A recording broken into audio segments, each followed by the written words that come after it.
Olá, meus amores, tudo bem? Vamos fazer um exercício agora de cálculo estequiométrico.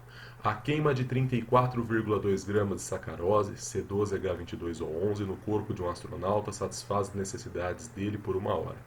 A massa de oxigênio necessária para essa reação é... Ele te dá a reação não balanceada e as massas molares. Beleza. Bom, primeira coisa que eu vou fazer. O que o texto está pedindo? Olha, ele quer saber quanto de oxigênio eu preciso, certo? Para fazer a queima de 34,2 gramas de sacarose. Para ficar fácil, eu vou transformar a massa de sacarose em número de mols. 1 mol de sacarose vale 342 gramas, porque foi dado aqui nas massas molares. Então, se eu tenho 34,2 gramas, eu tenho 0,1 mol, certinho? Bom, ele falou queima de sacarose e deu a reação não balanceada. A gente precisa balancear. Eu vou colocar o número 1 na frente da substância com os maiores índices, no caso a sacarose. Nesse caso eu tenho 12 carbonos. Para que eu tenha 12 carbonos, eu preciso de 12 CO2. Na sacarose tem 22 hidrogênios. Para que eu tenha 22 hidrogênios do lado dos produtos, eu preciso de 11 águas. Agora eu acerto o oxigênio. Do lado dos produtos eu tenho 12 CO2 e 11 águas. 12 vezes 2 do CO2 me dá 24 oxigênios. 11 águas, cada água tem 1 oxigênio. 11 vezes 1, 11. Com 24 oxigênios, eu já tenho 35, certo? Na sacarose já tem 11. Para 35, faltam 24. Então, assim, eu preciso de 12 O2, certinho? Balanceada a reação, nós temos a seguinte proporção. 1 mol de sacarose para 12 mols de O2 para 12 mols de CO2 e 11 de água, certinho? O texto está relacionando sacarose com O2. Então, eu posso falar que a cada 1 mol de sacarose, eu tenho 12 mols de O2, certo? 34,2 gramas, que é o que o texto nos deu, vale quantos mols de sacarose? 0,1. Então, 0,1 mol de sacarose vai fazer que eu produza quanto de O2? Bom, 1,2 mols de O2, correto? Vamos voltar ao enunciado. Então, a queima de 34,2 gramas de sacarose vai fazer o quê? Vai consumir quanto de oxigênio? Vamos pensar assim, 34,2 gramas de sacarose é a mesma coisa que 0,1 mol de sacarose, certo? Isso consome 1,2 mols de oxigênio, corretinho? Então, vamos pensar assim, a massa de oxigênio que a gente precisa para queimar essa massa de sacarose. Então, vamos pensar, 1 mol de O2, 32 gramas, correto? Beleza. Se eu tenho 1,2 mols de O2, quantos gramas eu tenho? 38,4 gramas. E assim a gente fica com a letra A. Certinho, gente? Olá, meus amores, tudo bem? Vamos fazer mais um exercício de cálculo estequiométrico. Numa estação espacial, emprega-se óxido de lítio para remover CO2 no processo de renovação do ar de respiração. Segunda equação, óxido de lítio mais CO2, dando carbonato de lítio. Sabendo que são utilizadas unidades de absorção contendo 1,8 kg de óxido de lítio, o volume de CO2, máximo que eu quero, medido na CN é de quanto? Essa é a pergunta do texto. Vamos lá. Para eu poder fazer isso, o cara fala assim, eu tenho 1,8 kg de óxido de lítio. A partir disso, qual é o volume máximo de CO2, certo? O que a gente vai fazer? Vamos transformar esse 1,8 kg para número de mols. Para isso, eu preciso calcular a massa molar do óxido de lítio. Ele disse que o lítio vale 7 e o oxigênio 16, nos dados, certinho? Então, eu tenho 2 lítios, 2 vezes 7, mais um oxigênio, 1 vezes 16, que isso me dá 30 gramas. Então, vamos lá. 1 mol de óxido de lítio, 30 gramas. 1.000 gramas, 1 quilo. Por que você está fazendo isso? Porque ele falou 1,8 quilos de óxido de lítio. 1,8 quilos, 1.800 gramas. 1.800 gramas são quantos mols? 60 mols de óxido de lítio. Eu tenho a reação óxido de lítio mais CO2 dando carbonato. Vou balancear. Olha só, coloco o número 1 na substância, tem os maiores índices. Então, coloquei aqui. 2 lítios de um lado, para que eu tenha 2 lítios do outro, põe o número 1 aqui, 2 lítios aqui. Começamos sempre pelos metais. Depois, ametais, 1 carbono de um lado, 1 carbono do outro. Fechou? Confere o oxigênio, 3 oxigênios aqui, 2 com mais 1, 3, beleza. Eu vejo que a proporção é, para cada 1 mol de óxido de lítio, eu tenho 1 mol de CO2, dando 1 mol de carbonato de lítio. O texto está fazendo o quê? Está relacionando óxido de lítio com gás carbônico, certo? Então, a cada 1 mol de óxido de lítio, eu formo 1 mol de gás carbônico. 60 mols de óxido de lítio vai ser formado quanto de gás carbônico? 60 mols. Vamos voltar para o enunciado. Bom, então o que nós temos, né? Temos que 1,8 kg de óxido de lítio, que é a mesma coisa que 60 mols, vai dar quanto, né, de CO2? Foram formados, né, formaram 6 mols de CO2. Bom, ele pede o volume máximo de CO2, não é verdade? Na CN, condições normais.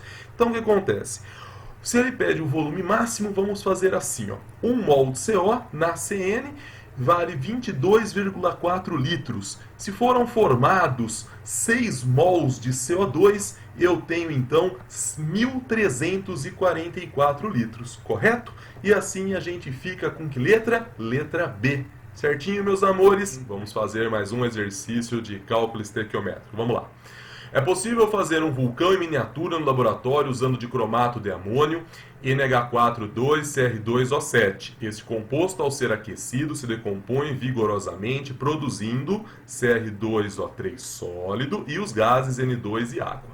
Se utilizarmos 25,2 gramas de dicromato de amônio e se forem recolhidos os gases da reação num balão de 2 litros e 27 graus Celsius, a pressão total do gás nesse balão em atmosfera será igual a... Bom, o que o GAD sempre fala? Primeiro transforme para número de mols. 25,2 gramas são quantos mols?